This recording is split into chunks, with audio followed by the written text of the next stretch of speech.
retomar el malestar en la cultura.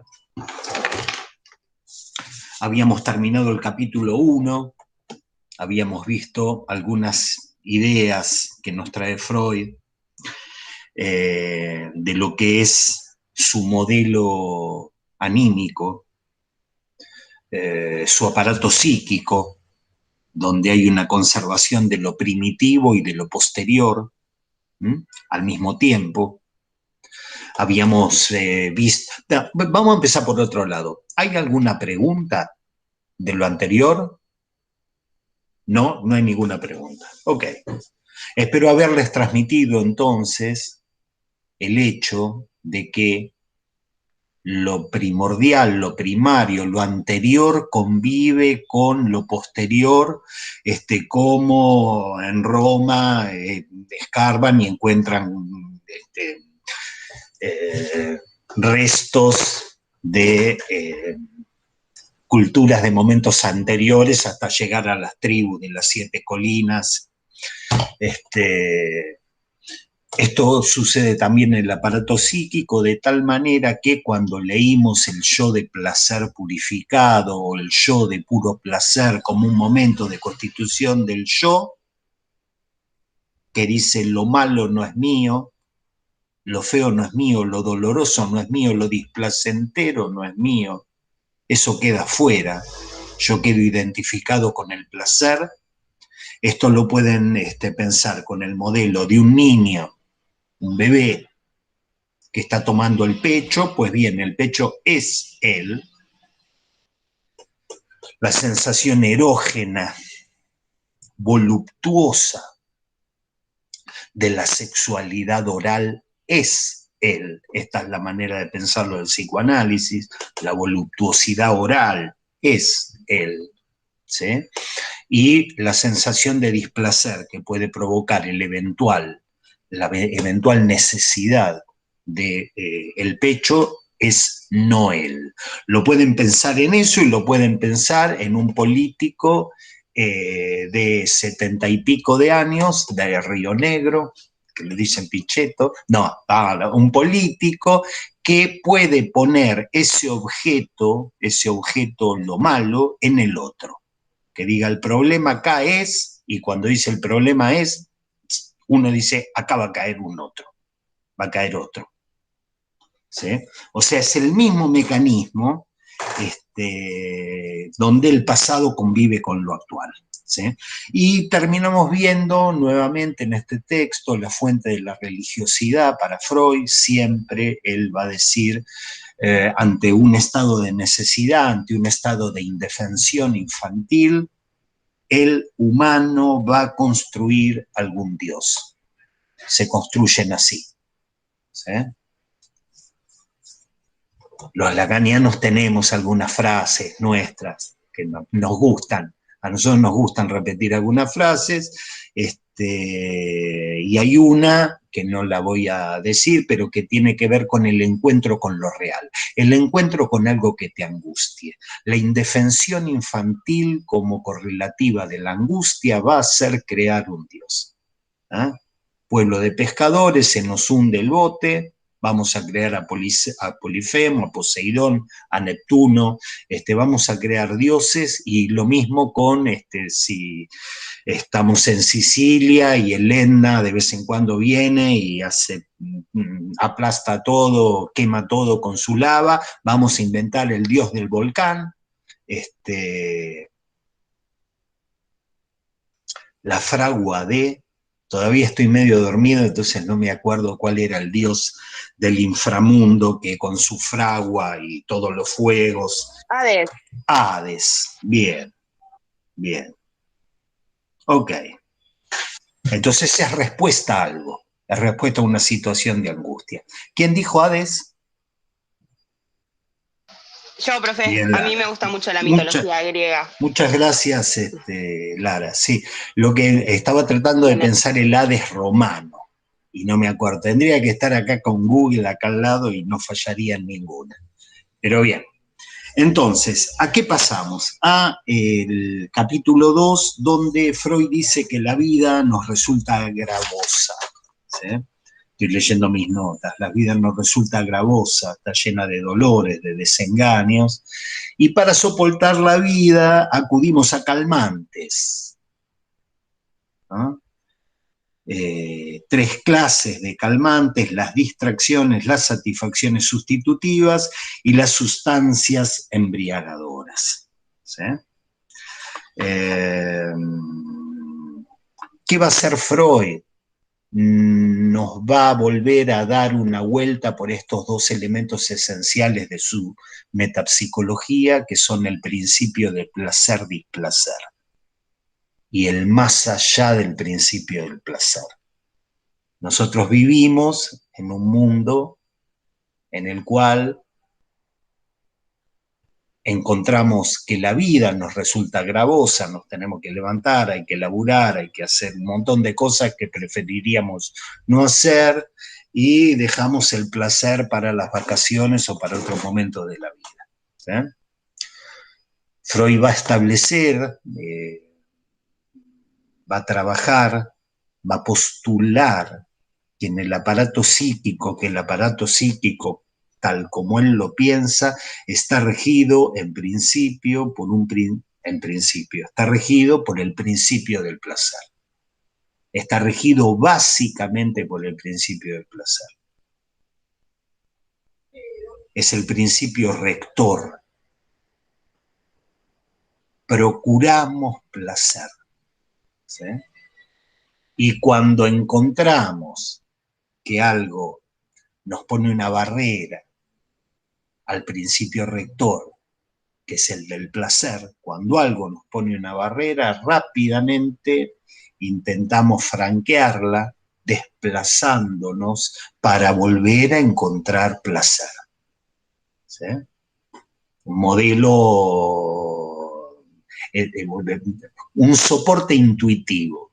El soporte intuitivo para tratar de entender, yo doy ejemplos, pero para tratar de entender lo que es el lugar del principio del placer. El niño está con la madre en la cama gozando de esa cosa tan hermosa que es el colecho, que a los nenes les encanta estar con los lesadres, y a los lesadres les gustó al principio estar con sus sadres, esa cosa tan linda, pero en determinado momento parece que vienen los pediatras, los psicólogos, los psicoanalistas, y dicen que esa cosa está horriblemente mal. Entonces sacarán a los niños de la cama de los padres, pero los niños en sus pequeñas camas o en sus cunas fantasearán, generarán representaciones en las cuales se articula fantasiosamente esa situación de estar con la madre. ¿Eh? O sea, vuelve a regir el principio del placer. Bien, vamos a dejar hablar a Freud, ¿no? Entonces decíamos, la vida nos resulta gravosa, tiene dolores, desengaños. Estoy en la página 74, 75. Nos resulta gravosa, nos trae dolores, ante los que usamos calmantes. Las distracciones, las satisfacciones sustitutivas y las sustancias embriagadoras. Y nos va a caracterizar lo que serían las distracciones. Sorpresivamente nos va a poner la actividad científica entre ellas. Vamos, leo, página 75. Una tal distracción, uno puede tener los hobbies, tocar la guitarra, pintar macetas. Dice, me distraigo haciendo esto. El arte del tejido, el milenario arte del tejido. ¿Sí? Pero entre estas actividades dice, una tal distracción es también la actividad científica. Las satisfacciones sustitutivas, como las que ofrece el arte, son ilusiones respecto de la realidad, mas no por ello menos efectivas psíquicamente, merced al papel que la fantasía les ha conquistado en la vida anímica. Las sustancias embriagadoras influyen en nuestro cuerpo, alteran su quimismo, no es sencillo indicar el puesto de la religión dentro de esta serie. Tenemos que proseguir nuestra búsqueda. ¿Sí? Y despacio nos va a introducir una cuestión que reconduce a la arrogancia del humano, ¿no? ¿Cuál es el fin de la vida? Yo hace un rato les decía que es un capítulo donde él va a desplegar, donde va a modular, donde va a poner en relación lo que es el principio del placer. Él empieza armando el argumento de esta manera, ¿sí? La gente se pregunta cuál es el fin de la vida. Estoy en la página 76. ¿Sí? Estoy en la página 76. Pasaremos a una pregunta menos pretenciosa. ¿Qué es lo que los seres humanos mismos dejan discernir por su conducta como fin y propósito de su vida? ¿Qué es lo que exigen de ella, lo que en ella quieren alcanzar? No es difícil acertar con la respuesta. Quieren alcanzar la dicha, conseguir la felicidad y mantenerla. ¿Sí? Yo sé, acá estamos, ¿cuántas personas? No sé, veo varios cuadritos. Si yo preguntase cuál es el fin de la vida para cada uno, habría tantas respuestas como cuadritos ahí acá. ¿Sí?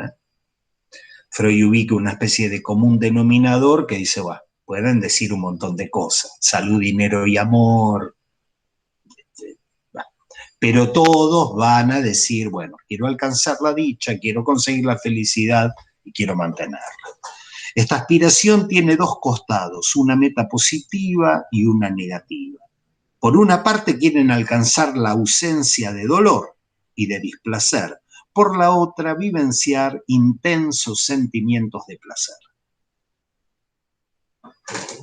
En su sentido literal, dicha se refiere solo a lo segundo.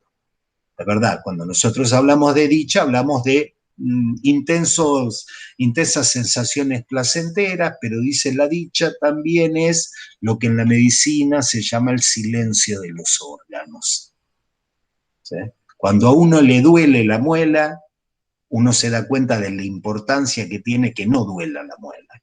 ¿Sí? Entonces hay un fin que dice, bueno, la dicha tiene también un aspecto pasivo, que se mantenga el principio del placer, que se mantenga el principio del placer, salto a la metapsicología freudiana. ¿Sí? Ese principio de placer tiene como una lógica homeostática. Que no vengan estímulos a perturbar esa homeostasis. ¿Sí? La idea freudiana es que rija el principio del placer, pero esa homeostasis se puede perder de muchas maneras. Se puede perder por el lado del dolor, una pérdida de la homeostasis, y una búsqueda por el lado de lo que acá llaman los calmantes. ¿Sí? En este caso, digamos, hablamos de los calmantes en el sentido médico, ¿sí? Las analgesias para el dolor. Quiero que me silencien estos órganos, ¿ok? Y por el otro lado, lo que acá llamaban las sensaciones de profundo placer. Para Freud, lo anímico, lo psíquico, tiene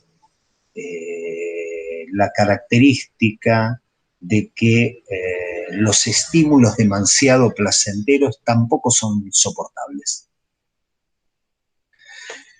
Y de hecho explica cierta lógica de lo que es el orgasmo fálico, y cuando hablo del orgasmo fálico hablo del orgasmo masculino y del orgasmo femenino bajo la modalidad del orgasmo clitoridiano, ¿sí?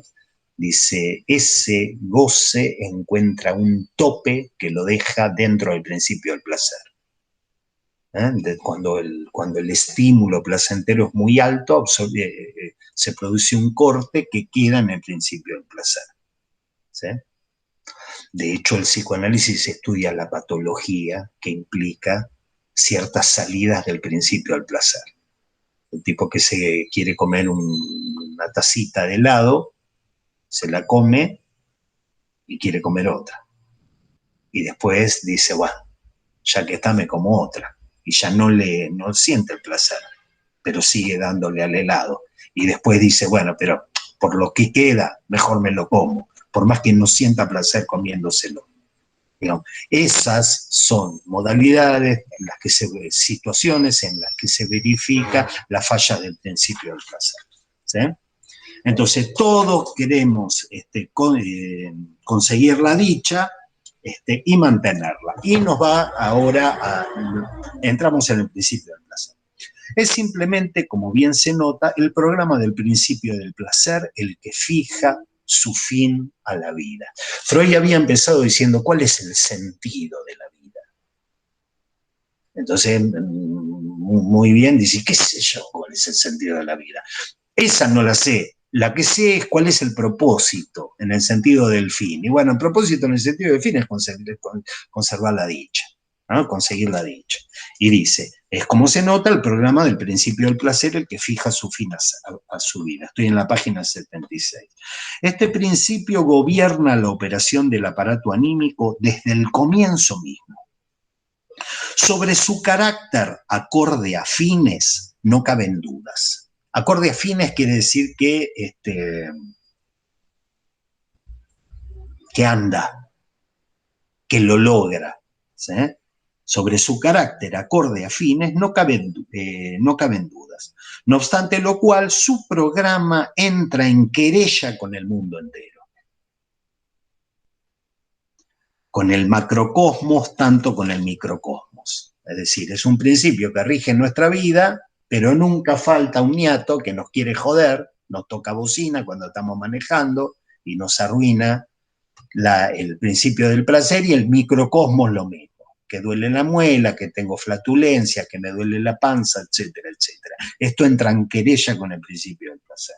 Es absolutamente irrealizable. Las disposiciones del todo, sin excepción, lo contrarían. Se diría que el propósito de que el hombre sea dichoso no está contenido en el plan de la creación. Estas frasecitas que largan Freud han sido retomadas y puestas en serie con otras frasecitas para intentar ubicar un sujeto, para intentar partir de la idea de un sujeto que tiene una relación rota con la satisfacción.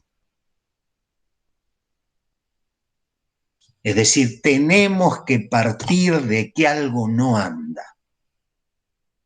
¿Sí? Hay que partir del hecho de que algo no anda, y esto es una cuestión psicoanalítica crucial. Son estas frasecitas que la felicidad no está contenida en el plan de la creación, ¿sí? Parece nada más, ¿viste? Bueno, Dios no quiso que sea feliz, ¿sí? A mí me resuenan otros textos freudianos que dice, por paradójico que parezca, hay algo en la constitución de la pulsión que hace que no pueda encontrar su satisfacción.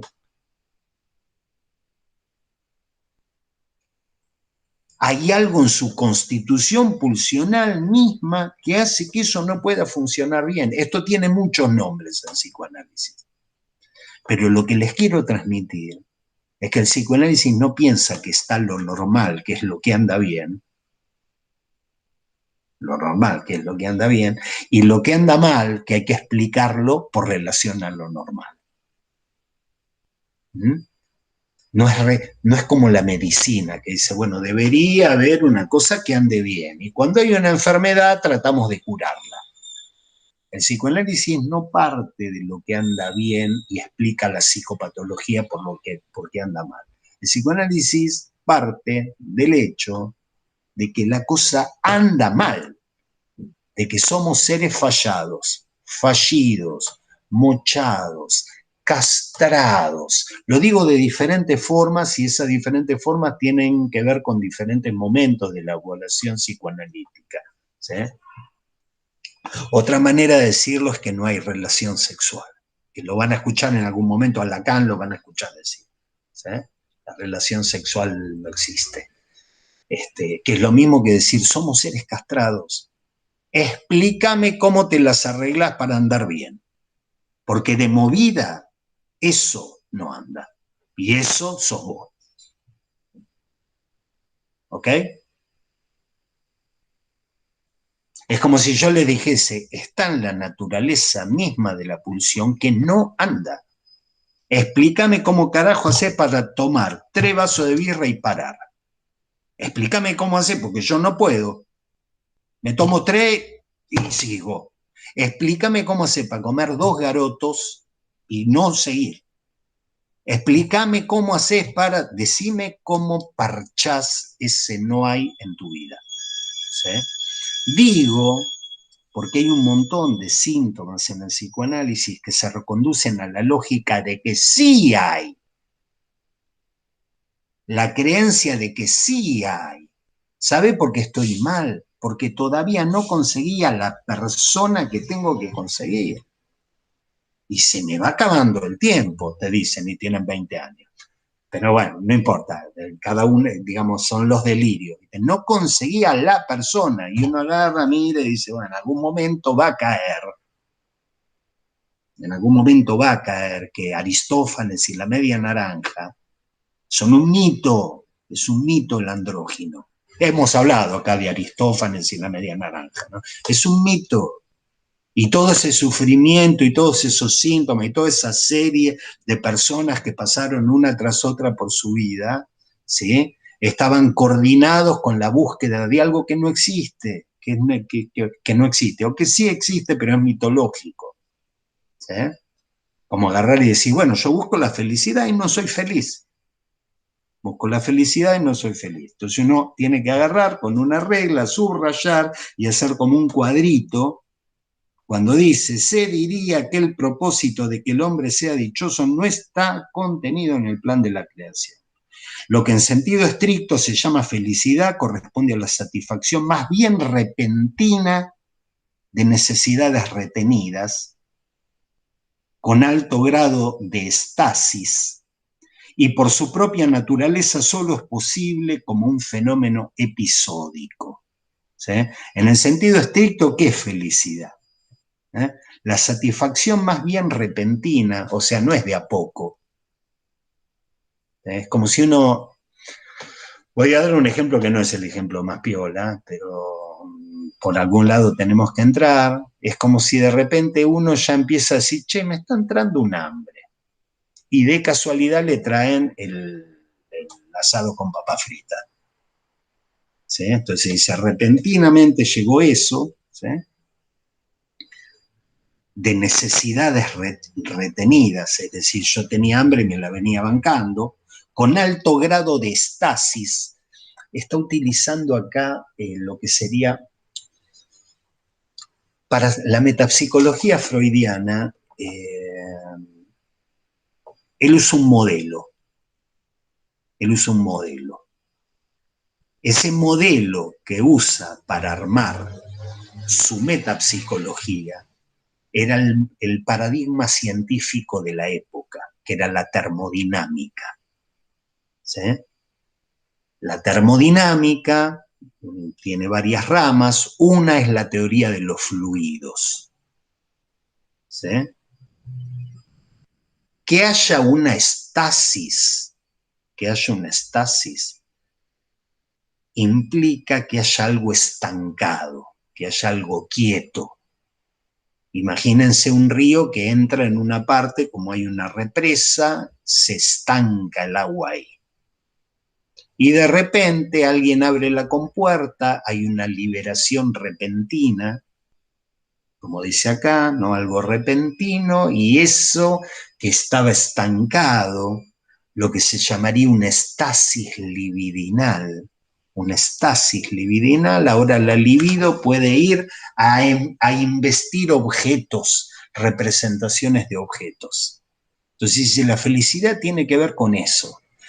Les doy ese ejemplo, el ejemplo del asado con papas fritas, podría ser el ejemplo de lo que es la satisfacción sexual. Digamos, la satisfacción sexual, la dicha sexual. No es que alguien constantemente quiera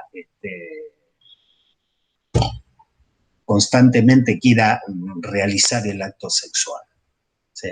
De hecho, a veces hay pacientes que dicen, estoy con alguien que está todo el día hinchando las pelotas y esto no me cabe, ¿sí? Sino que tiene que haber algo, digamos, retenido, vamos a decir, como que haya ganas, ¿sí? Y acá no puedo porque estoy viajando en bondi hasta que llegue, digamos, eso está retenido y que repentinamente eso se realiza, ¿sí? Entonces saldríamos, el río fluiría ahí. Mientras uno estaba en el bondi había como una estasis, pero luego el río fluye. En fin, yo no sé si estoy poético o ridículo. Hay un refrán francés que dice que entre lo sublime y lo ridículo no hay más que un paso. Y termina diciendo el paso de Calais. El paso de Calais es el que separa, ese paso que separa Francia de Inglaterra. Entonces, a lo mejor estoy sublime, el río fluye, porque estoy dando una imagen de coger con la imagen de Heráclito, ¿no? Nunca alguien se baña en la misma...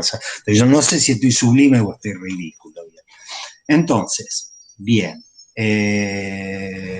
un fenómeno episódico, o sea, no es constante. O sea que si constantemente nos diesen asado con papas fritas intravenoso, no serviría. No obtendríamos de eso placer, tiene que ser episódico, ¿sí? Si una situación anhelada por el principio del placer perdura, en ningún caso se obtiene más que un sentimiento de ligero bienestar. Si la situación perdura, tómenlo porque él lo está explicando así con palabras sencillas, pero son elementos de su metapsicología. Hace unos años le preguntaron a Adriana Nani si Canigia le había sido infiel. Y ella dijo, ¿cómo me va a ser infiel? ¿Cómo alguien que come caviar todos los días va a comer mortadela? Dijo así, ¿sí? Freud le diría, alguien que come caviar todos los días va a tener ganas de mortadela. Esto es así. En Lacan tiene fórmulas esto, cuando dice el deseo es deseo de otra cosa. Cuando Lacan trabaja el tema del deseo, da fórmula, dice el deseo es deseo de otra cosa, dale siempre lo mismo, va a ir a buscar la otra cosa a otro lugar. ¿Sí? Sí, acá Freud lo dice como que se goza el contraste y no el estado de... Exactamente, tal cual, Brenda. Estamos organizados de tal modo que solo podemos gustar con intensidad del contraste y muy poco el estado. Ya nuestra constitución, pues, limita nuestras posibilidades de dicha, ya nuestra propia constitución, ¿sí? Limita nuestras posibilidades de dicha. Mucho menos difícil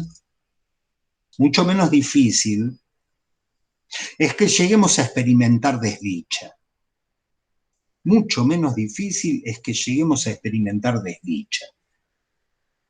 Desde tres lados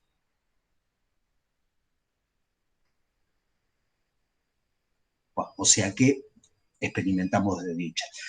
Insisto, estoy medio dormido y menos por menos es más. Entonces, menos difícil es que es más fácil que experimentemos desdicha. Desde tres lados amenaza el sufrimiento. A ver ustedes en su vida.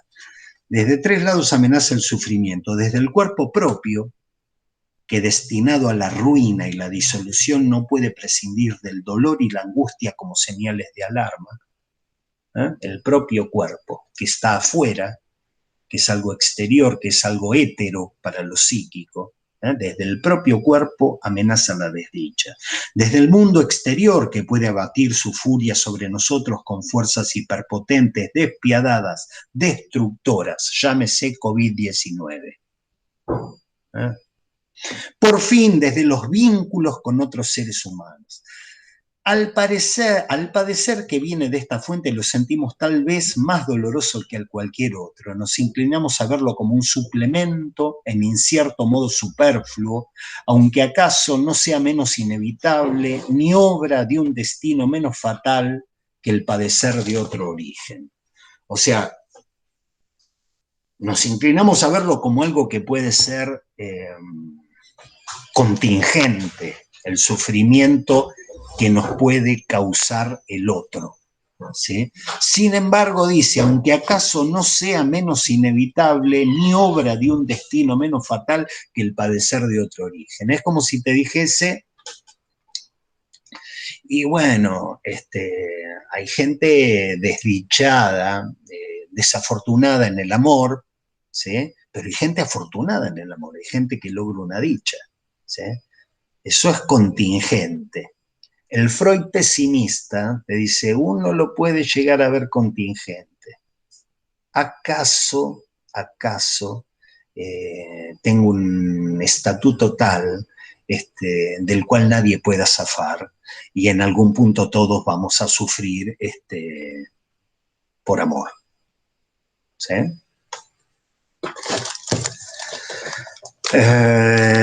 9. Entonces, una principal salida que vamos a ver es tratar de atemperar el principio del placer.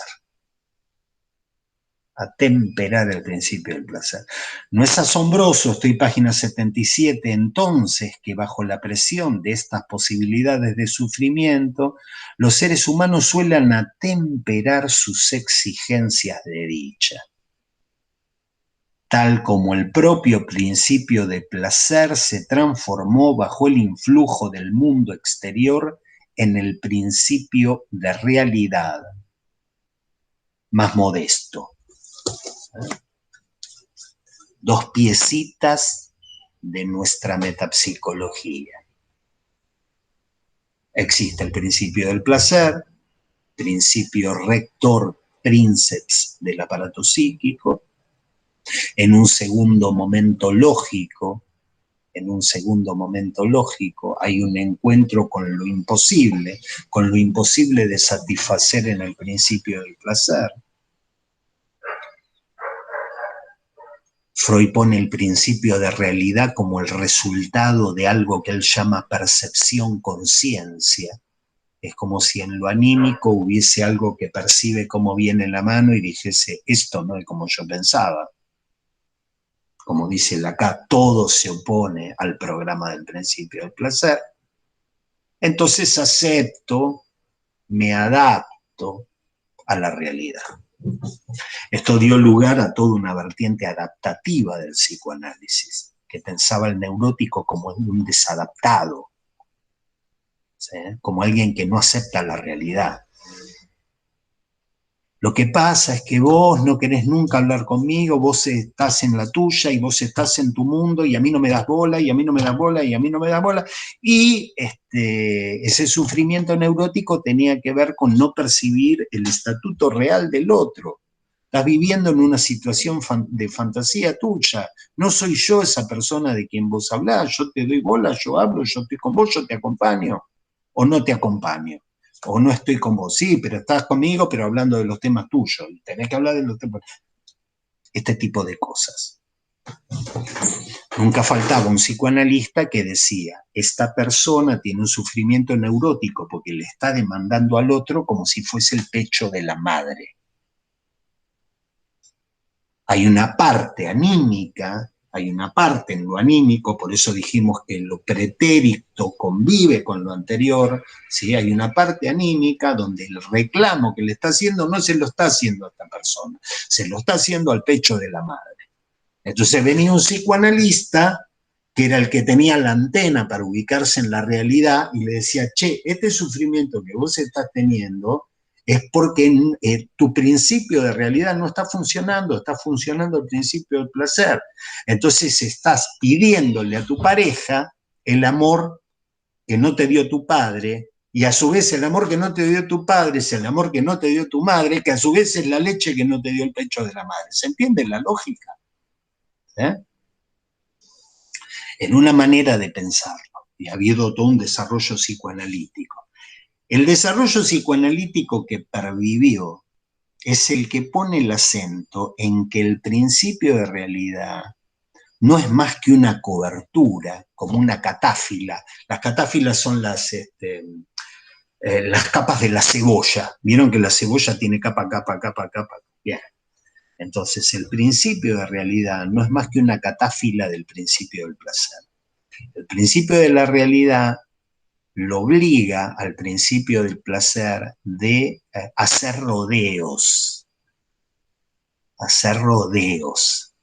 para lograr su objetivo, que es el principio del placer. Les digo esto ¿por qué? Les digo esto porque para el psicoanálisis, cuando alguien tiene un síntoma, vamos a suponer que alguien tiene una fonía en determinadas situaciones, de una fonía, ¿sí?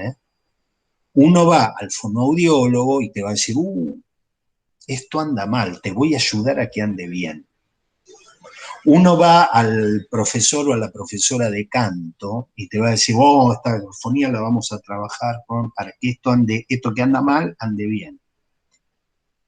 Un psicoanalista toma esa fonía como un síntoma y toma ese síntoma como si fuese una embajada. Vieron que las embajadas en un país son extraterritoriales. Acá la embajada de Portugal es como si hubiese un pedazo de Portugal en Cava.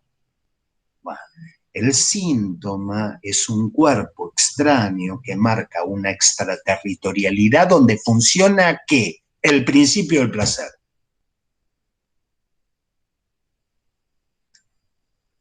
Es muy particular, porque no conozco otras praxis, otros discursos, que te digan que un síntoma no es un problema.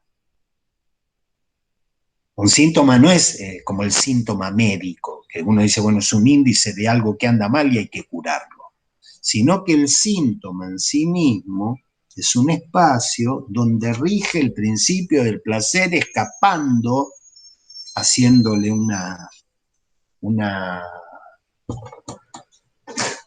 gambeta, un gambito, una gambeta, una finta, ¿sí? Al límite que pone el principio de realidad.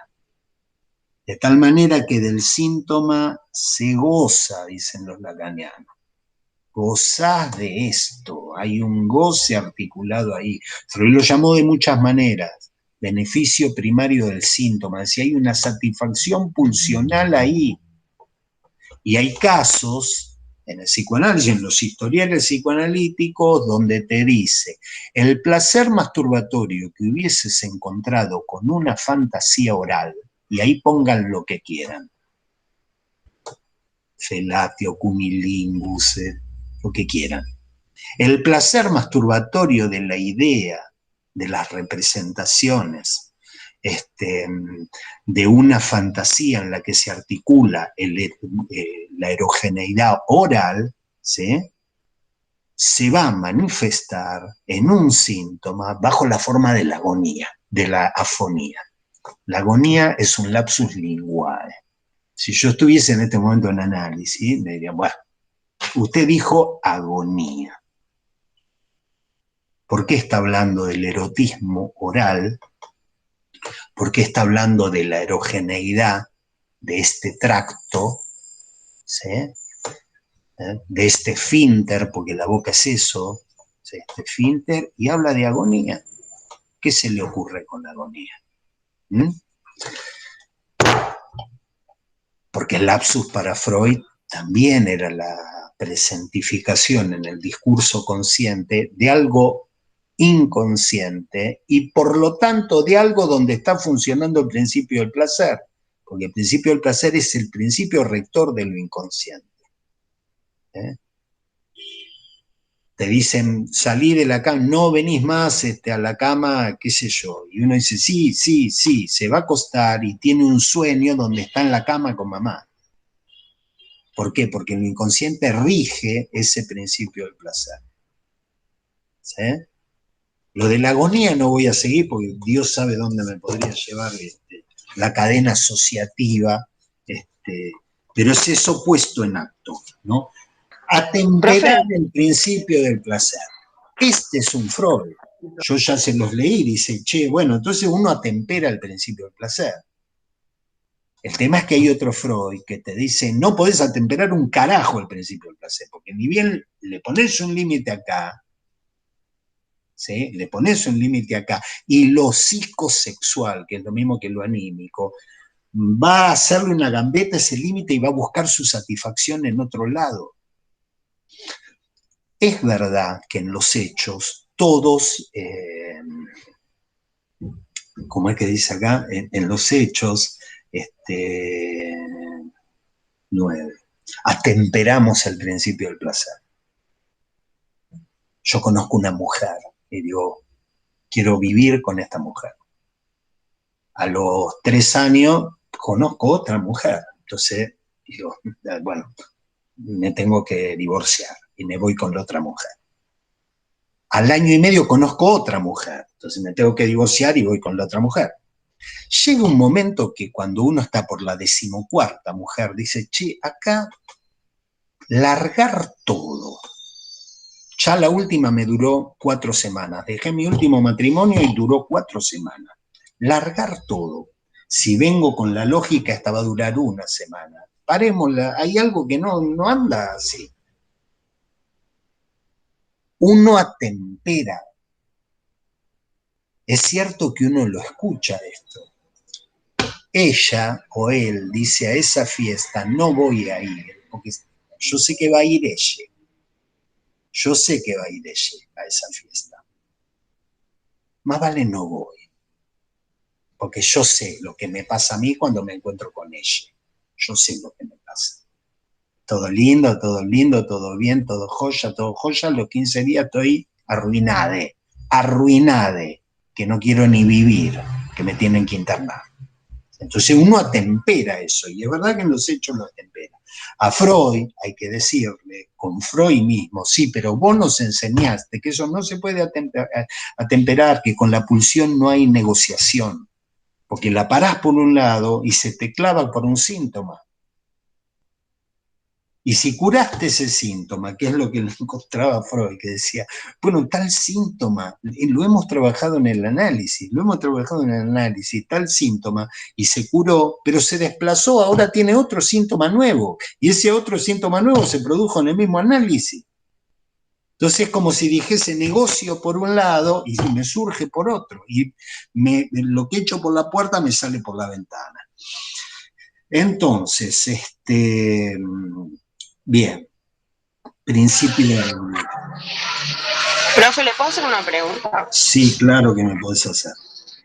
En otra materia vimos que, bueno, vi yo, porque no creo que no la comparto con nadie de esta cátedra, vi que el principio de realidad venía tipo contrapuesto al principio de fantasía. Te escuchaba hablarlo y vos decís principio del placer todas las veces, pero no lo nombrás en ningún momento. El principio de fantasía o la realización de la fantasía en las histéricas que estudiaba Freud cuando empezó con el psicoanálisis y la hipnosis y toda la pelota. ¿Cómo lo relacionarías vos? Eso, o sea, el principio de fantasía con el principio de placer para llegar al principio de la realidad. Si es que lo relacionarías. Mira, yo principio de fantasía nunca escuché hablar de eso. Nunca escuché hablar. Tengo por ahí el diccionario de psicoanálisis de Laplanche y Pontalis, que juntaron todo lo que se dijo en psicoanálisis en concepto. Nunca escuché hablar de eso. ¿Sí? Lo que sí te diría, pero tratando de orientarme de lo que dijo un colega, porque a lo mejor el colega lo dijo así y está usando otro referente. A mí siempre me interesa ubicar el hecho clínico con ustedes.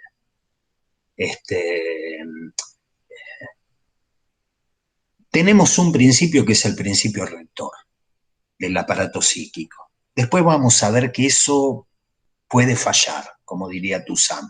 Pueden pasar cosas que hacen que eso no ande bien. ¿Ok? Tenemos el principio de realidad que yo se los vendo o se los intento transmitir no más que un operador que empieza a funcionar, que hace que el principio del placer tenga que hacer rodeos para seguir funcionando. En los textos, en el texto que vos hablaste, que era Fantasías histéricas y su relación con la bisexualidad, si vos agarrás ese tomo de Freud, que creo que es el tomo 8 o el tomo 10, ¿sí? Todos los artículos que venía trabajando Freud, ¿sí?, hacían hincapié en el papel de la fantasía en lo inconsciente. ¿Sí? Con ustedes hemos trabajado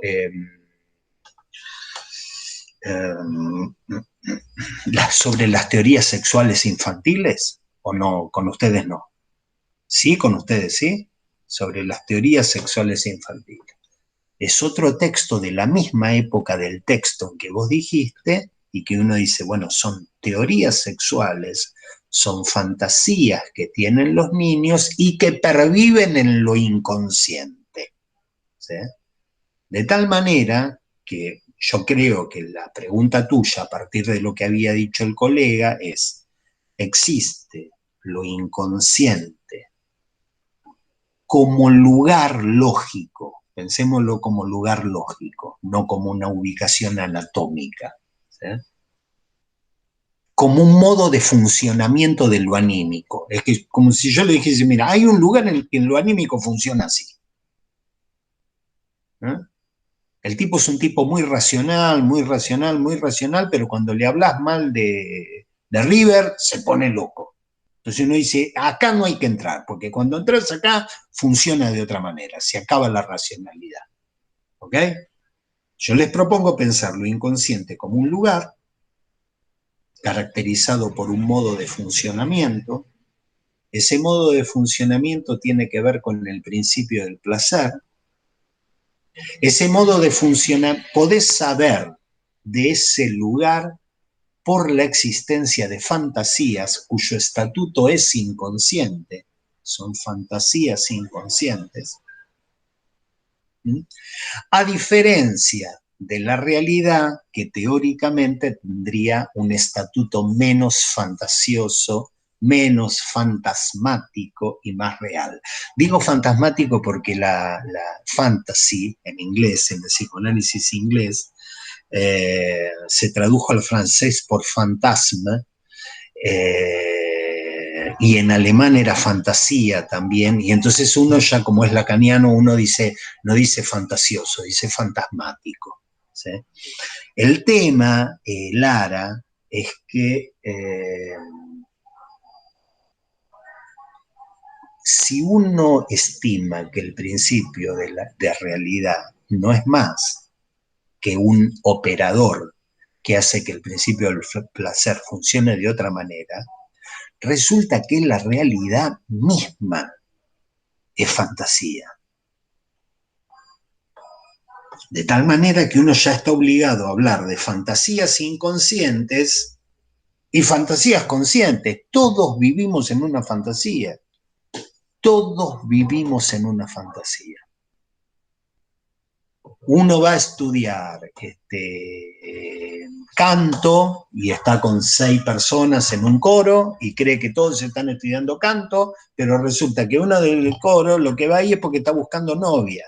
El canto es algo secundario, puede cantar bien, puede cantar mal, es un ámbito para conocer gente. ¿Se entiende? La realidad es fantasía. Como la realidad es fantasía, las relaciones transferenciales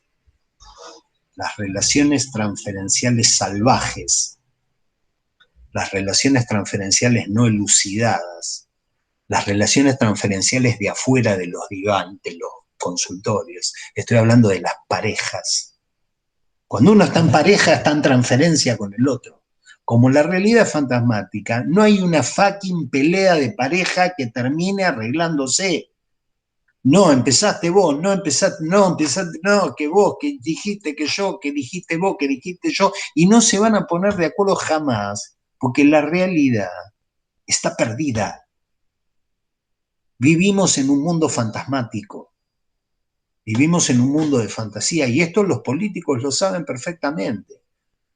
Por eso, a veces asesorados por psicólogos, por psicoanalistas, son capaces de decir grandes pelotudeces, pero saben que van a producir olas.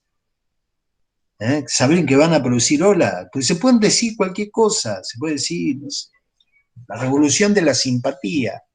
Y uno no sabe por qué, y eso funciona. Porque no es, ¿qué revolución de la simpatía? ¿Qué real toca eso?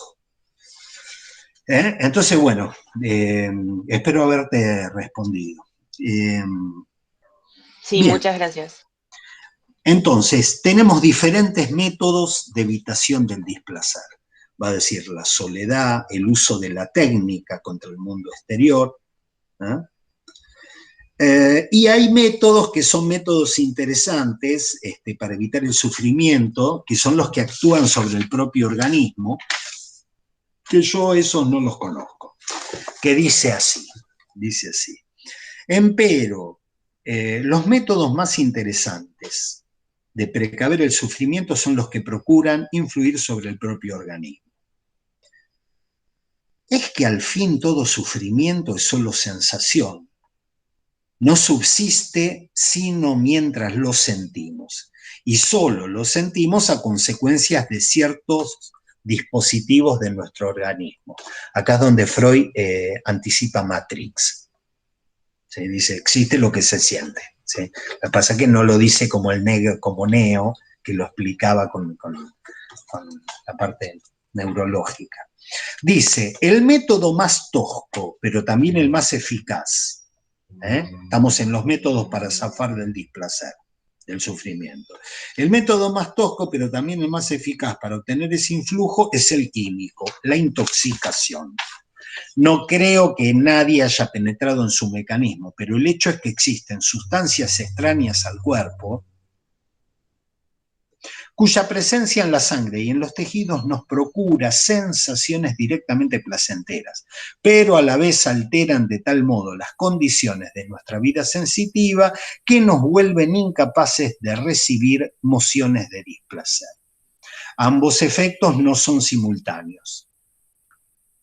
No solo son simultáneos, parecen ir estrechamente enlazados entre sí.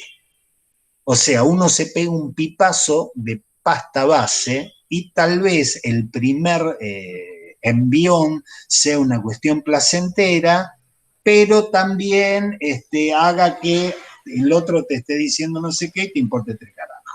¿Sí? O sea, nos vuelven incapaces de recibir mociones de displacer. ¿Sí? Bien. Lo que dio lugar a la valoración de los químicos por parte de los pueblos. Voy en la página 78. Leo literal. Lo que se consigue mediante las sustancias embriagadoras en la lucha por la felicidad y por el alejamiento de la miseria es apreciado. El domingo estuve con una persona que es el primer emprendedor nacional con apoyo del INTA, para la siembra de cannabis. El INTA no solo lo asesoró, Cannabis que promedicinal. ponele, o digamos, medicinal, está bien, medicinal. Lo que pasa es que para Freud, acá, entre lo medicinal, para Freud, entre lo medicinal y lo no medicinal, en este registro no hay mucha diferencia. Por eso dice los químicos, las sustancias embriagantes. La cadena asociativa, pues yo voy hablando, pero se me van ocurriendo ideas en otro lugar, que para Freud era lo preconsciente. No llega a ser consciente. Llegó a ser consciente el final de la cadena asociativa, en términos de que, bueno, es un cambio de época, porque el INTA mismo le puso una hectárea y el asesoramiento técnico para lograr los niveles de THC y no sé qué otra cosa con... así que no, bien, no importa.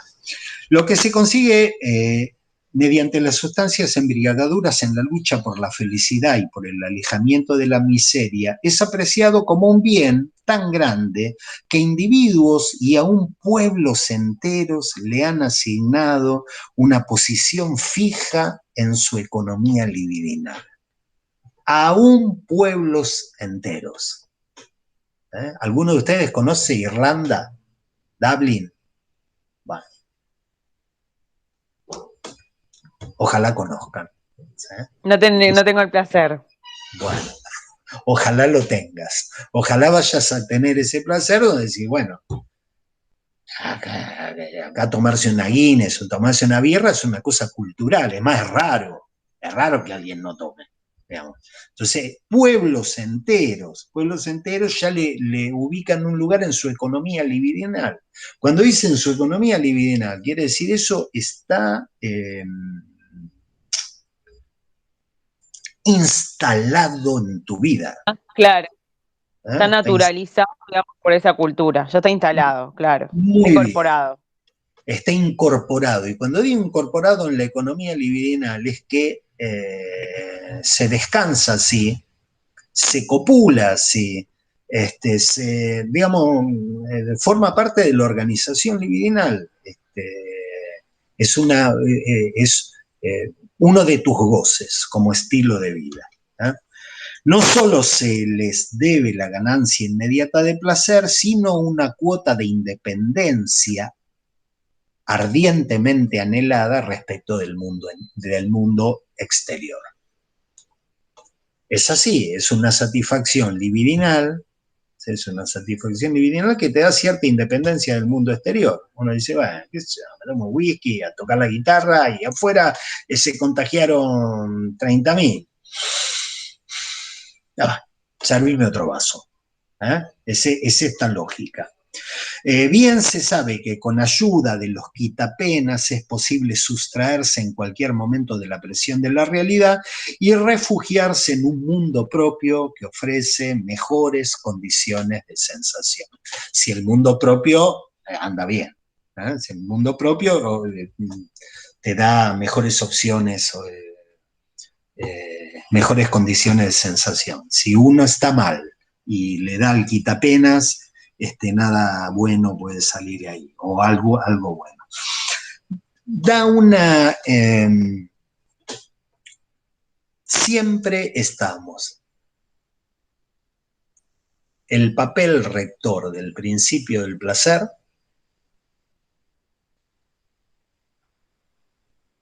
cómo el principio del placer puede seguir realizándose luego de su articulación con el principio de realidad. Cuando hablaba del yo placer purificado, si uno articula esa lógica con el principio de realidad, sería la parte donde el yo dice, bueno, esto malo es mío, ¿sí? Esto forma parte de mí. No es que me identifico con lo placentero y expulso lo displacentero, sino que lo displacentero forma parte de mí. Estoy ansioso y es un problema mío, no es un problema del mundo, no es una cosa exterior, sino que estoy ansioso y es un tema mío. Y tengo me siento a leer y no puedo leer porque paso rápido las letras y no puedo parar, ¿sí? Y es algo mío, ¿sí? Ya sería el yo de realidad, una instancia del yo que articula la realidad.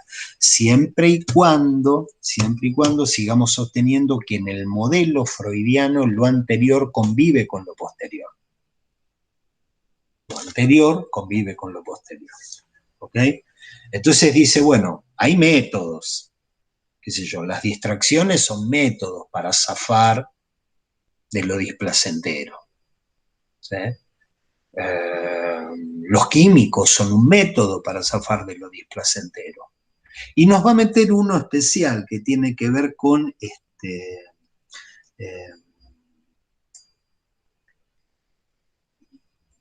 una manera de influir sobre las pulsiones a través de cuestiones como el budismo. ¿Sí? Paso de la 70, termino con la 78. Ahora bien, el complejo edificio de nuestro aparato anímico permite toda una serie de modos de influjo, además del mencionado. Así como una satisfacción pulsional equivale a dicha, así también es causa de grave sufrimiento cuando el mundo exterior nos deja en la indigencia, cuando nos rehúsa la saciedad de nuestras necesidades. Yo ahora voy a leer de nuevo esto. Frases como esta nos han puesto a trabajar a los psicoanalistas durante décadas, porque está todo mezclado. Es un Freud que en una frase dice cosas que no dice en otros lugares. Dice, así como una satisfacción pulsional equivale a dicha, uno para y dice, para. Vos me has enseñado en un texto que se llama Más allá del principio del placer. Vos, Freud, me has enseñado que la satisfacción pulsional equivale a dicha con determinado modo de funcionamiento. Pero si la pulsión misma vos la dejás librada a su propia lógica, te conduce al más allá del principio del placer. Te conduce a comer y comer y comer y comer hasta que vomitás. Te conduce a comer y comer y comer y comer hasta que pesás. ¿Alguno de ustedes entró alguna vez al Moyano, al Borda? ¿Lo han tenido? Bueno, los que hemos trabajado. Yo sí, al borde, sí. No para trabajar, pero iba a ser un seminario re lindo, sí. Bien. Hace muchos años. Cintia. Ajá, bien, ok. O uno entra para trabajar, o entra como paciente, o entra para hacer un seminario. Ya le clavamos la tercera opción. Si no, Cintia decía, sí, yo entré y salí ayer a la mañana. Bien podría pasar, ¿por qué no? Bien podría pasar. Podría pasar, no lo descarto. No lo descarto, siempre dejo, guárdenme una cama allá en el pabellón del fondo. Sí, profe, soy paciente ambulatorio, dice. Ambulatorio, muy bien. ¿Cuál era el punto? El punto es que cuando uno en esos lugares ubica que el régimen de la pulsión no opera, no es el mismo que opera acá afuera, entre nosotros. Entonces encuentra pacientes esquizofrénicos que pesan 200 kilos y no es que es gente hambrienta, ¿sí? Es gente en la cual el régimen de la pulsión funciona de otra manera, o dicho de otra forma, hay un tope que en ellos no funciona. Como puede ser que un paciente, y cuando dejan de comer empiezan a fumar y se fuman 4 atados de cigarrillo por día, o fuman lo que se pueda fumar. Para mí era, o sea, yo he laburado mucho tiempo, los cigarrillos estaban más baratos, hay que decirlo. Yo compraba un atado de cigarrillo para darle a los que me pedían. Porque para llegar de un lugar a otro, caminar 200 metros, me pedían 10 cigarrillos. ¿Sí? ¿Por qué digo esto? Porque leer a Freud, para que se den una idea, hay 130 asociaciones psicoanalíticas lacanianas, 130. Imagínense las freudianas, que son 100, no sé si 100, pero 50 veces más. Hay psicoanalistas... Perdón. Sí. Igual yo no entendía que íbamos con el ejemplo del Borda, que esa gente tiene otro principio de realidad o que ve la realidad distinta. Iba a decirle, Freud, cuando vos nos decís que una satisfacción equivale a dicha, y que la desdicha es que esa satisfacción no tenga lugar, porque la frase es, así como satisfacción pulsional equivale a dicha, así también es causa de grave sufrimiento cuando el mundo exterior nos deja en la indigencia, ¿sí? Cuando nos rehúsa la saciedad de nuestras necesidades. En esa frase estás diciendo, primero, que la satisfacción pulsional es una necesidad, como si fuese el hambre, en la misma frase, está diciendo, así como la satisfacción equivale a dicha, A veces tenemos desdicha cuando el mundo nos rehúsa la satisfacción de las necesidades. No, la pulsión no es la necesidad. Hay gente que tiene un animal come, un bicho come, y nosotros somos animales y comemos. Y podemos comer, y en nuestro comer, que no haya satisfacción pulsional. Son cosas diferentes. La necesidad tiene lo voy a decir de otra manera, la necesidad tiene una lógica, que es una lógica de ciclos. Tengo hambre. Me fui a caminar a hacer trekking al Chaltén. Salí a las 9 de la mañana. Volví a las 6 de la tarde, estoy cagado de hambre. Te comes una cosa, 2, 3, y ya está. Es como un ciclo, paró. La necesidad tiene algo adaptativo, te adapta al medio. Es decir, cuando se reduce la glucosa en el organismo, te agarra hambre, vos agarras una cosa, comes, sacás glucosa, y comes, y ya está. Eso es una necesidad. La pulsión es algo que no tiene nada que ver con la necesidad. Es una lógica y un régimen completamente diferente, absolutamente desadaptativo. Quiere decir que en esta frase que vos me dijiste, que homologás pulsión y necesidad, me estás diciendo un contrasentido con lo que me decís en otros textos. Punto 1. Punto 2, el ejemplo lo traía Cintia, porque si uno toma esta frase a la letra, cree que la satisfacción de la pulsión trae dicha y la insatisfacción de la pulsión trae desdicha. Dice, así como la satisfacción pulsional equivale a dicha, también es causa de grave sufrimiento cuando el mundo exterior nos rehúsa la saciedad de nuestras necesidades. Y uno a Freud le tendría que decir, no, y otro error en tu propio enunciado. La pulsión, la satisfacción de la pulsión, no equivale a dicha. Vos mismo escribiste un texto que se llama Más allá del principio del placer, donde contás cómo, y acá meto otro elemento de metapsicología, cómo ese principio del placer, porque teníamos el principio de realidad, el principio del placer, cómo ese principio del placer está articulado con un más allá del principio del placer. Y en ese más allá del principio del placer, la pulsión funciona no para obtener satisfacción. La pulsión es un mecanismo ciego, automático. Es como un mecanismo de relojería que te lleva a la muerte, que es ese momento, Freud, donde vos postulaste la pulsión de muerte. Traigo esta frase para, no solo para contextuar, sino para traer la óptica propia de lo que es el psicoanálisis. ¿Sí? No es que la satisfacción de la pulsión es dicha, y si no la podés satisfacer, como si fuese el hambre, y si no la podés satisfacer es desdicha.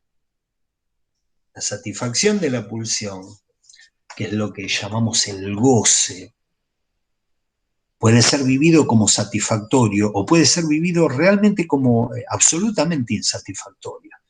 Y uno dice, che, pero ¿se está satisfaciendo la pulsión? Sí, se está satisfaciendo. Se comió todo lo que había en la heladera.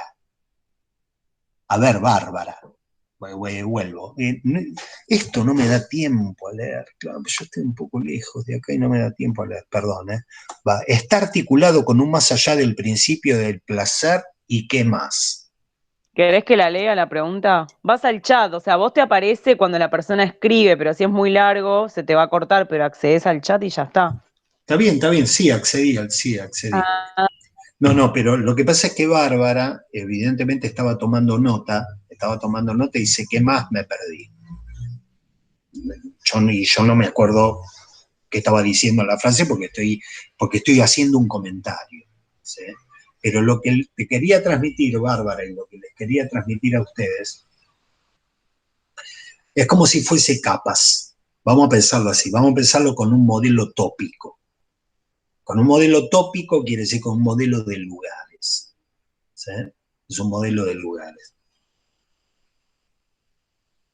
Es un modelo de lugares, cada uno de esos lugares tiene una lógica, o un régimen, o un modo de funcionamiento. ¿Sí? Hay un lugar que llamamos, que es el que está caracterizado por el principio del placer. El principio del placer. Ahí rige la búsqueda de satisfacción. Busco a la pareja, al hombre o a la mujer de mi vida. Conozco a un papagayo, pero me lo imagino que no es tan papagayo. Entonces uno lo quiere ver así y uno dice, bueno, el principio del placer es así, ¿viste? Por más que el tipo diga y haga una pelotudez atrás de otra, dice, sí, pero pelotudea de una manera tan linda, ¿sí? Eso es en una situación que se da en la realidad, uno ve primar la lógica del principio del placer. La lógica del principio del placer permea el principio de realidad.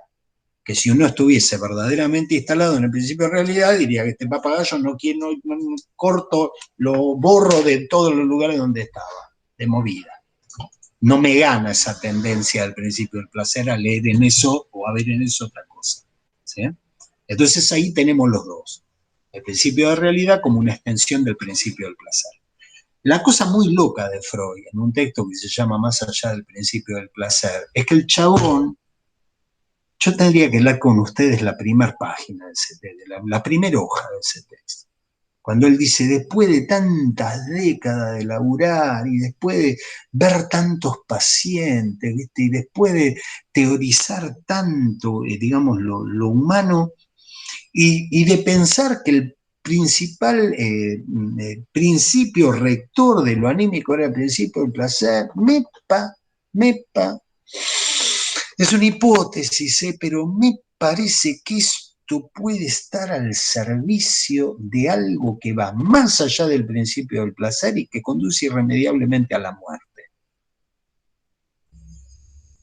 Y empieza a decir, bueno, tal vez esto sea una cosa así, incluso tal vez hasta esto tenga un soporte biológico y lo anímico no pueda escindirse de lo biológico. Nosotros en nosotros mismos tenemos una especie de programa instalado contra el que luchamos constantemente, que es un programa que nos hace envejecer y nos lleva a la muerte, es como lo dijo acá hace un rato, el cuerpo que está condenado a la putrefacción y a la bla, bla, bla, bla, bla.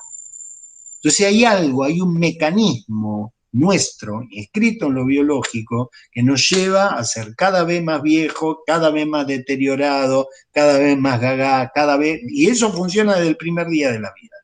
Dice, bueno, tal vez en lo anímico haya algo que es así, de tal manera que hay que explicar, como les decía antes, hay que explicar cómo algo que no anda puede llegar a andar. Explícame, porque uno dice, bueno, les voy a decir una cosa de patología. Pacientes que te dicen, me levanté, mi consultorio está en una casa antigua.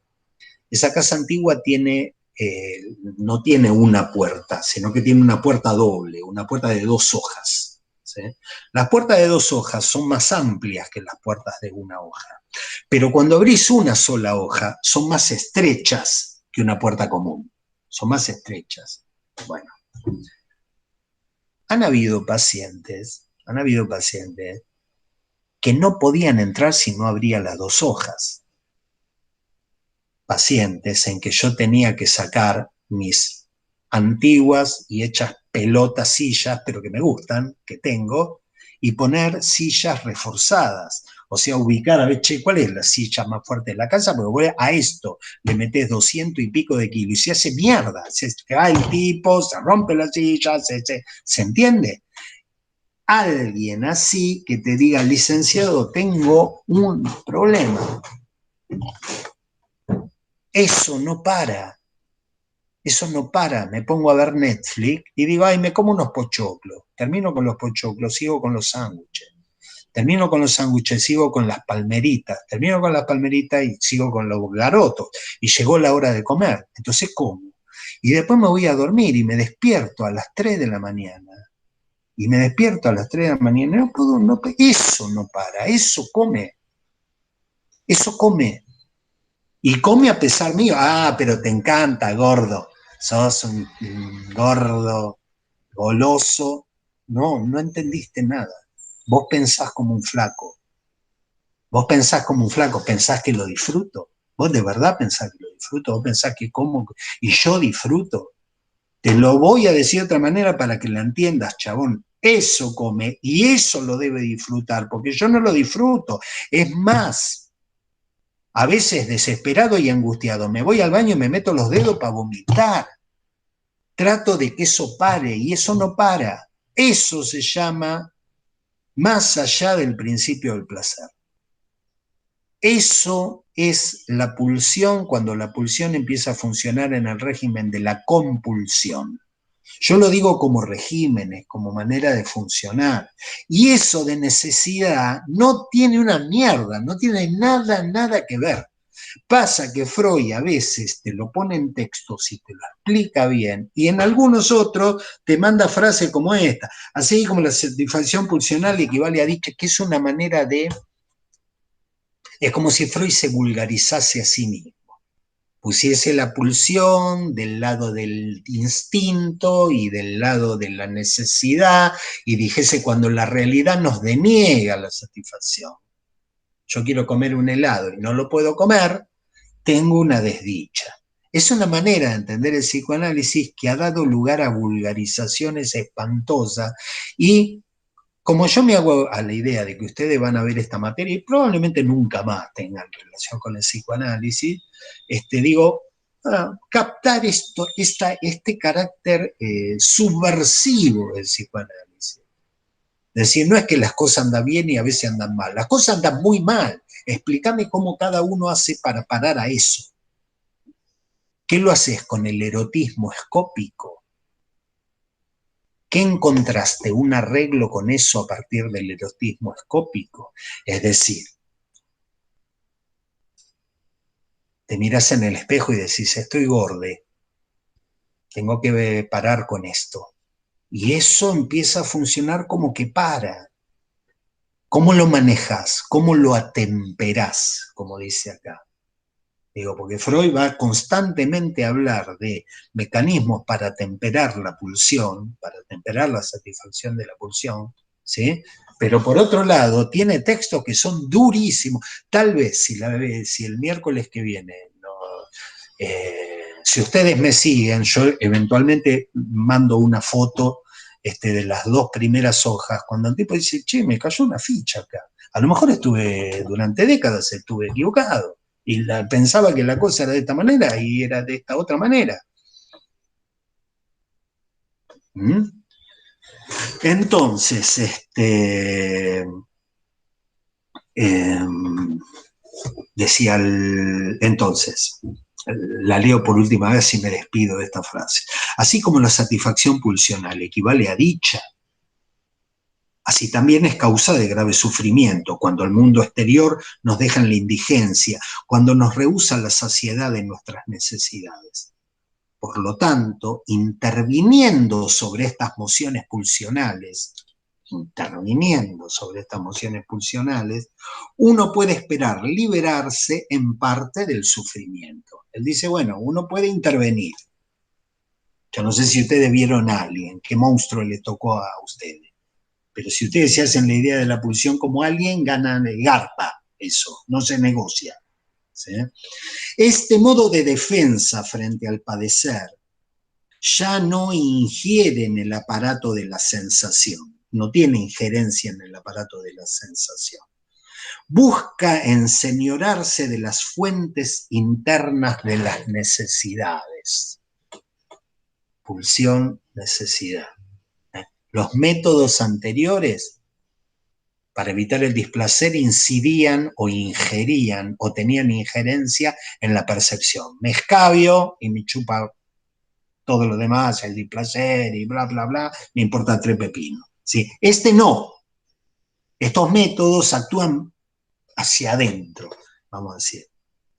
Buscan enseñorarse de las fuentes internas de las necesidades.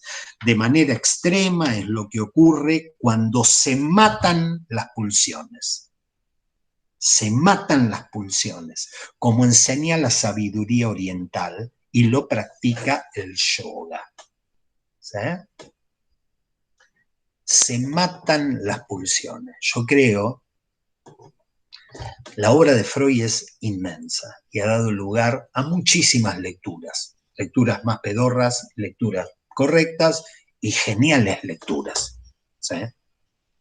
Esto no tendría el más mínimo destino en la obra de Freud. Es decir, se matan las pulsiones.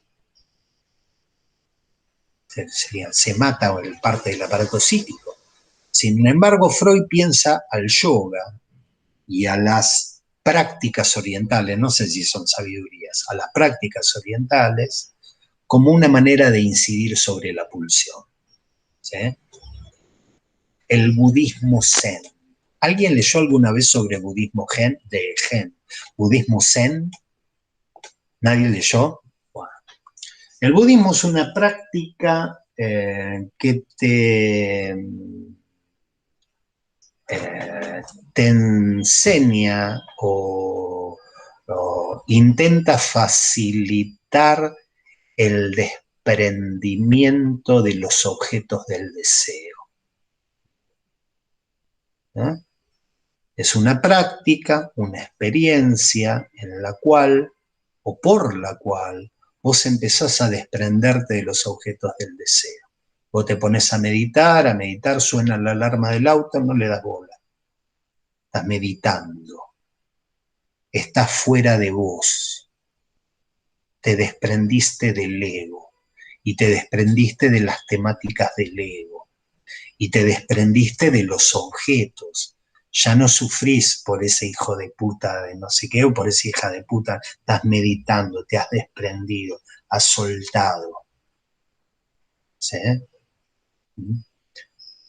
Freud acá dice, bueno, estas prácticas orientales matan a la pulsión. Uno cuando se pone en esa frecuencia puede matar a la pulsión. Lacan dice, no mata nada, no podés matar a la pulsión. Es que en realidad me parece que no es que lo mata, sino como que lo apacigua, porque también uno no puede estar en ese estado de no sé cómo decirlo, bueno, en ese estado de no concentración en realidad, o de concentración, no sé cómo se dice. Sí. No es algo que se puede estar todo el tiempo, entonces en ese momento se apacigua la pulsión. Muy bien, en ese momento se apacigua, se atempera, es lo que dice, ¿no? Lo que dice él, en ese momento se atempera y vos si podés continuar en ese estado, es como digamos la caricatura de los hindúes budistas que son flaquitos así, ¿no? Sentados arriba de una madera llena de clavos y se han desprendido del ego y de los objetos, de los deseos, de los objetos que te llevan hacia el mundo, ¿sí? De las tendencias que te llevan hacia el mundo, te has podido desprender de eso. Está muy bien lo que decía Brenda en términos de que no se sabe si es concentración o desconcentración, porque cuando uno está concentrado en un objeto.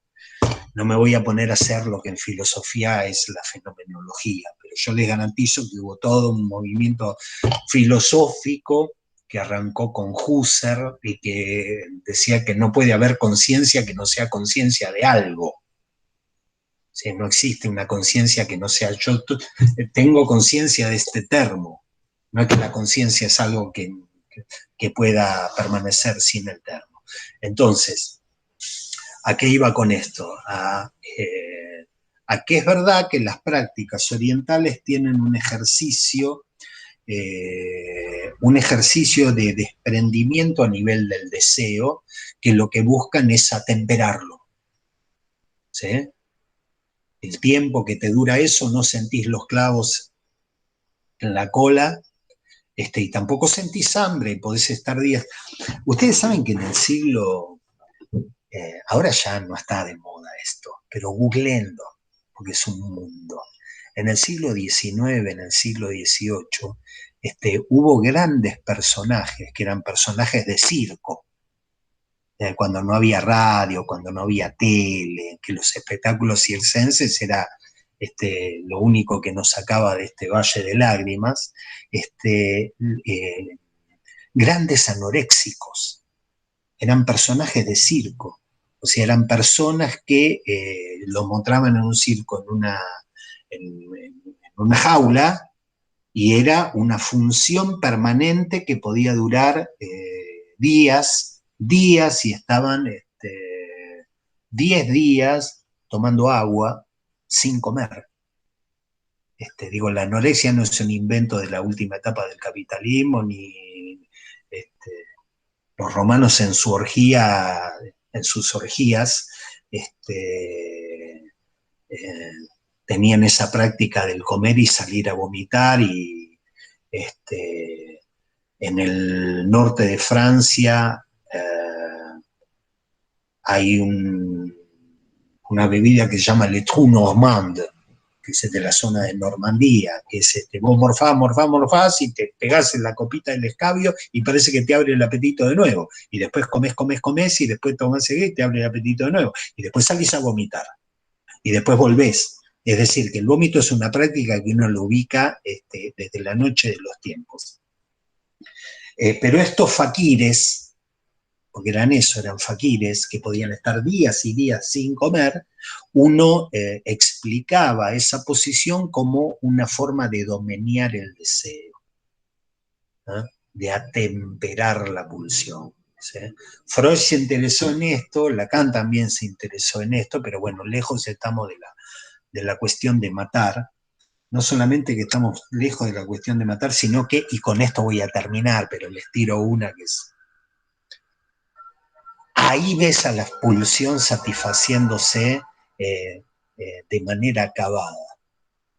La teoría lacaniana es que la pulsión se satisface, la pulsión verdaderamente se satisface cuando en su objeto pones un vacío. La satisfacción oral se da cuando comes nada. Y no mienten les anoréxiques, no mienten les anoréxiques cuando te dicen, no, yo no me siento mal, me siento bien. Está bien, piel y hueso, mejor.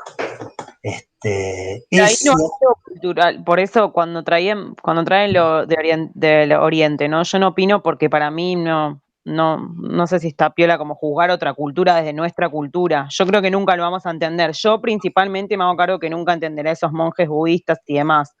Como sí. Para mí se deben cagar de risa del hipo, no sé, yo imagino que un chino, un coreano se debe cagar de risa del hipo de cosas nuestras. Sí. Lo pienso así, obvio puedo estar equivocada.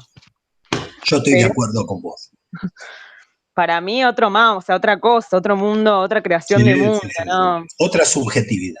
Y de hecho el psicoanálisis ha hecho estudios culturales de los japoneses, sin ir más lejos, y de los líos que tienen los japoneses cuando se han encontrado con Occidente, porque tienen una subjetividad completamente diferente. Y efectivamente, como decía Brenda en algún momento, que es, bueno, no sé si es concentración o desconcentración, porque concentración y desconcentración son cuestiones que solamente uno piensa desde cierto modelo de subjetividad.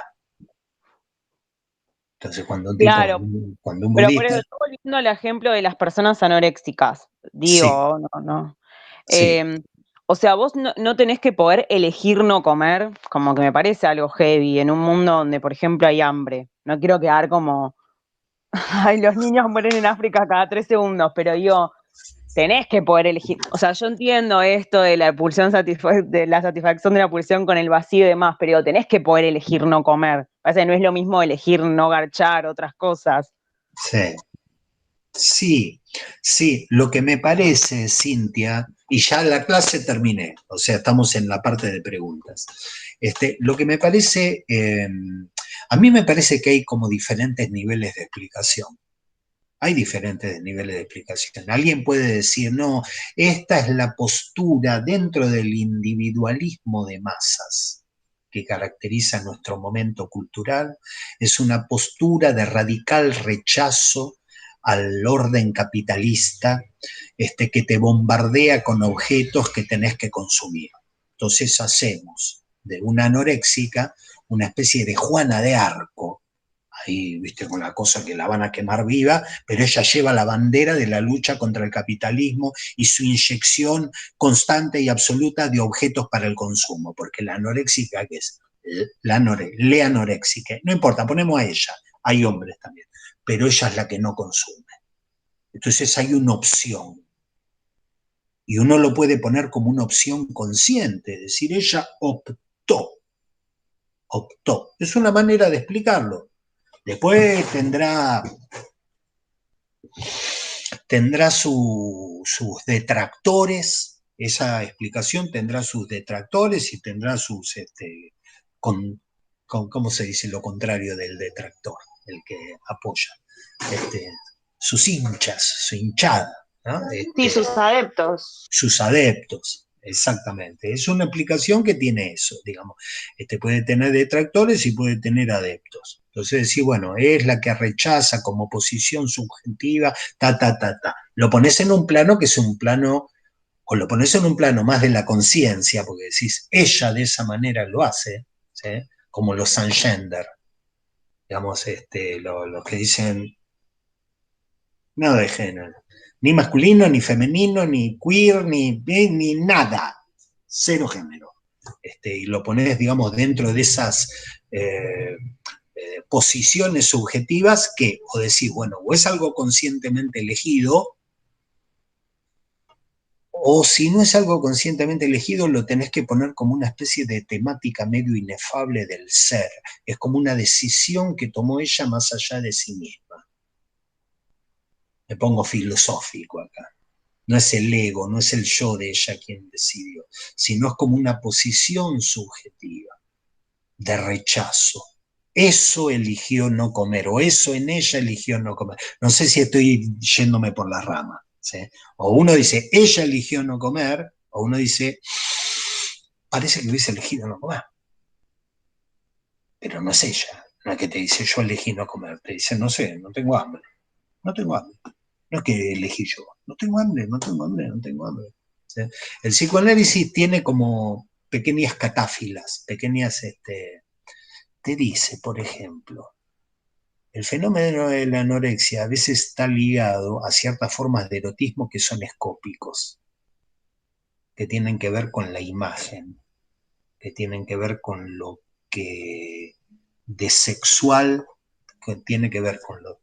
Perdón. Hola, escúchame, te llamo en unos minutos, estoy terminando una clase. Hasta luego. Perdón. Hay algo en el plano escópico,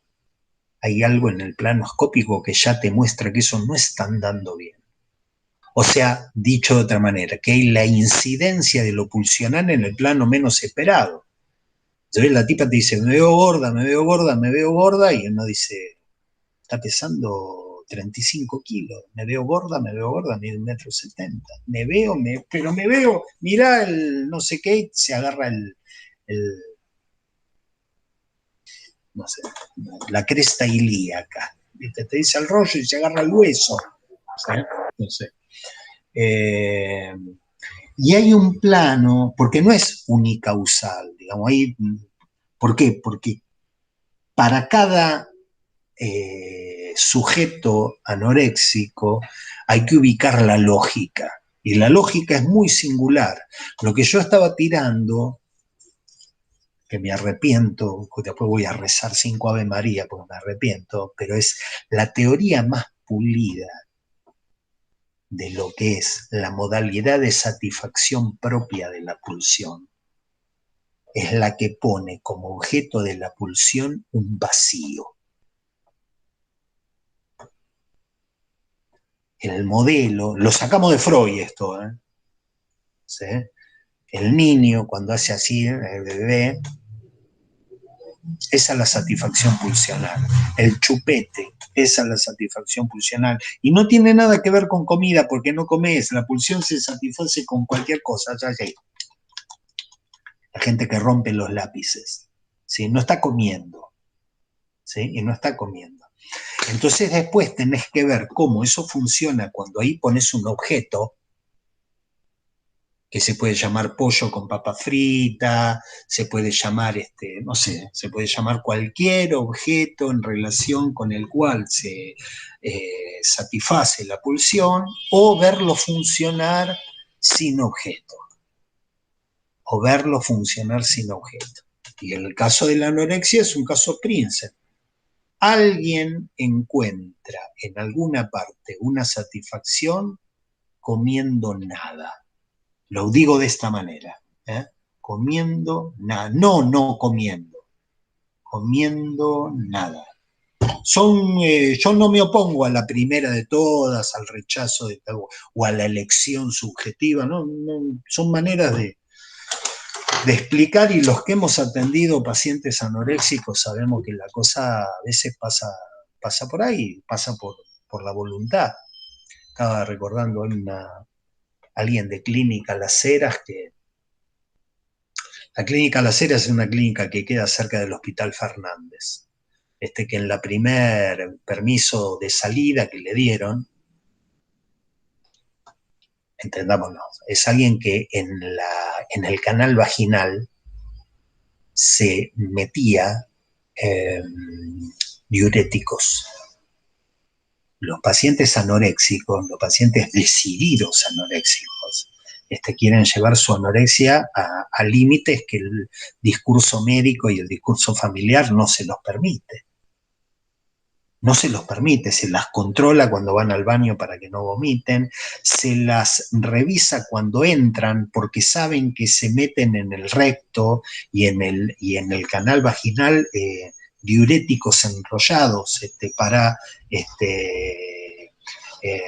para orinar más, para defecar más y para seguir bajando de peso, ¿sí?